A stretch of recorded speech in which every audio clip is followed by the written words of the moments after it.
Welcome to the JAMODI podcast. We are all surrounded by amazing coaches and leaders. So let's get an inside look at not just what they do, but how they do what they do.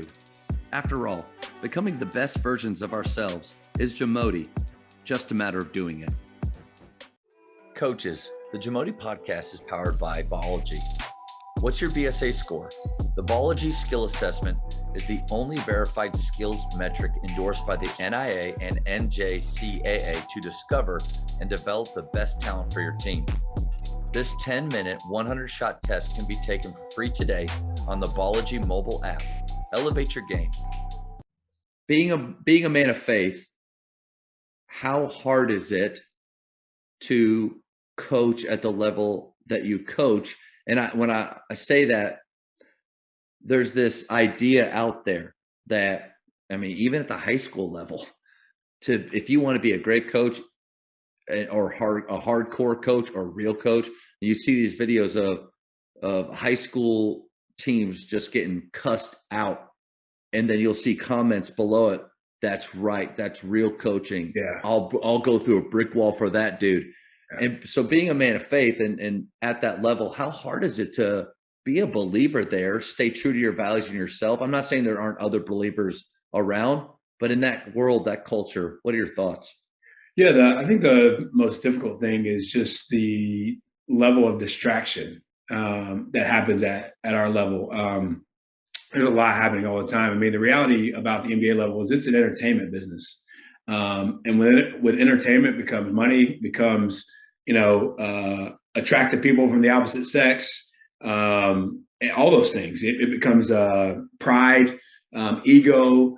And so those things it can be a lot. And not to mention just like trying to just be a great coach. And, I won't sit here and say like, I've never cussed at a player or, I haven't said something to a player that I'm like, oh man, I go home and I'm like, man, I really screwed up on that one. That's, that happens more often than it probably should. But I think it goes back to understanding who you are and understanding, my mom used to say where you come from, and about being intentional about being in the word. And again, it's something that I don't do great.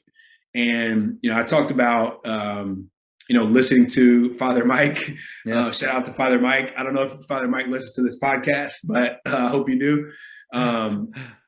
Listening to him, it's been really, really good for me. We had a great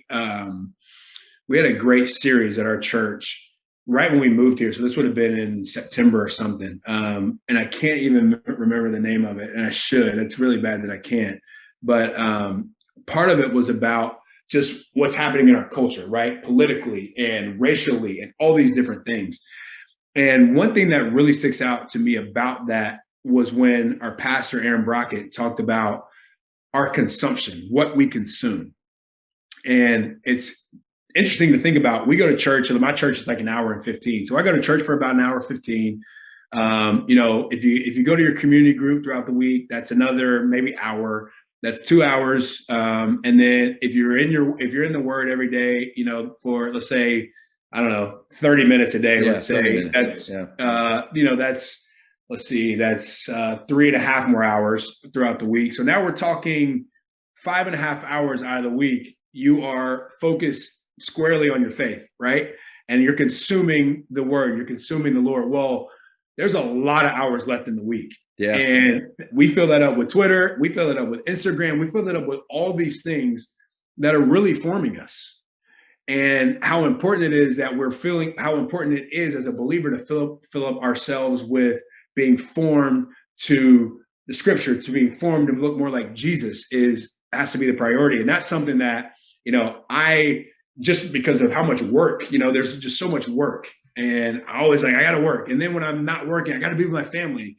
And, and then when I'm on the road, I'm just scrolling through Twitter. Well, how much of my time is being formed to Jesus and being formed to or consuming content that's going to help me grow my faith? Yeah. And so I think that's something that I'm constantly on, a journey I'm constantly on. But I think that's number one, to being able to be a good coach. And number one, to be a believer at all levels, but especially at this level where there's so many distractions. There's so much room to say, I'm a 32-year-old NBA coach. Look at me, to say, and again, there's times where I have those thoughts, right? Because like I sat there on the NBA bench and, people were like, Ron, hey, I remember you from Butler. Like that feels good to me. Yeah. But that can't be the main thing. And so to understand those distractions, I think is really important. And to be able to be formed to look more like Jesus, I think overcomes all those ultimately. Not to say we don't struggle with them, but ultimately it's going to overcome all those. A big thing that you kind of mentioned is choice. Like you don't choose necessarily, who is in that locker room every day and, and who you have to be around at work. You do get to choose your family and being around them, but that's a good choice. And then you got to sleep and you choose to go to church, but there's this time that we're choosing what we put in our mind. And that's the part where we got to check ourselves. Like, why am I choosing these distractions over things that will build me up as a person, build me up as a believer? I know for me, I've chosen just to put on The Office or to put on something just as distraction most of the time because I don't want anything to force me to deal with issues that I have going on. Those distractions are, I believe, we're driving our car, having something going, and even if it's not the Bible, that's a good choice. I'm choosing sports TV or something with politics just to distract me from maybe what's going on inside. I don't know if you've ever felt like that. Yeah, no, there's no doubt about that. I think that's what work is for me, really. That work can become that for me, where, I'm like, I'm just gonna watch a lot of film and I'm gonna work really hard. And it's distracting from, I was not a very good person, or I said I said something wrong to a player. And I think along with this is just what we say, what we're saying on a daily basis to the people that we're around. Is what I'm saying reflecting the fact that I'm a believer, and there are certain times. What evidence is there in your? I talked to my players about this the other day. Sorry for cutting you off. Oh, you're fine. So I got so excited. I talked to players the other day, like, guys, I know you go to a Christian school. What evidence is there of your faith? How would people know if they didn't know? Is it just the fact that you go to Grapevine Faith, or is it within your speech? If they turned your car on, what comes on? If they go through your phone, what's the history? Like, how would they know? It's interesting. That's so huge. And I know that's something that I always am thinking about growing in, right?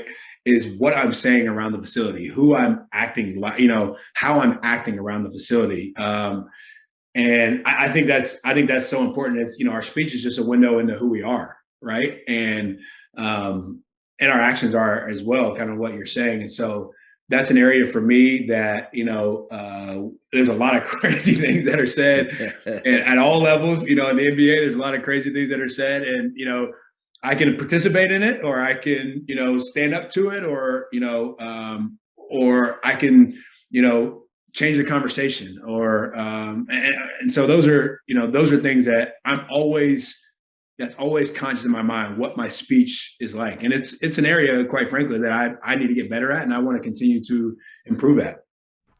Thank you for checking out today's episode. Please take a moment to subscribe to this podcast, share it with your fellow coaches, and find us on social media for what's coming up next on the JAMODI podcast. It's just a matter of doing it.